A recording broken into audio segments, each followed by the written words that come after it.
తీర్థం ఎలా తీసుకోవాలి?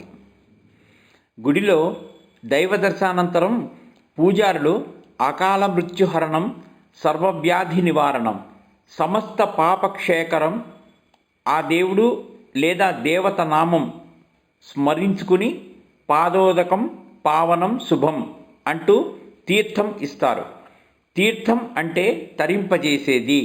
భగవంతుడి పవిత్ర పాదాలను స్పృశించిన తీర్థం అకాల మరణాన్ని సంభవించనీయదు, సర్వరోగాలను నివారిస్తుంది, తెలిసో తెలియకో చేసిన పాపాలను తొలగిస్తుంది అన్నది దీని భావం.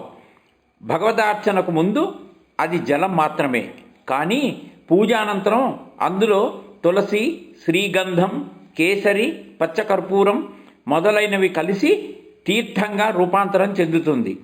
ఇక మంత్ర ప్రభావంతో పవిత్రమవుతుంది. గోకర్ణంగా మలచిన చేతిని పురుషులు ఉత్తరీయంపై, స్త్రీలు పమిట చెంగుపై ఉంచి పూజారి ఉద్ధరిణితో ఇచ్చే తీర్థం గ్రహించాలి. భక్తి శ్రద్ధలతో ఒక్క చుక్క కూడా క్రింద పడకుండా, శబ్దం రాకుండా సేవించాలి. ఒక్కోసారి తీర్థం పంచామృతంతోనూ చేస్తారు. అటువంటి తీర్థం సేవించి ఆ చేతిని తలపై రాసుకోకూడదు. వైష్ణవ సంప్రదాయంలో గంగాజలంతో అభిషేకం చేసిన తీర్థాన్ని మాత్రమే తల వెనుక రాసుకోవాలి.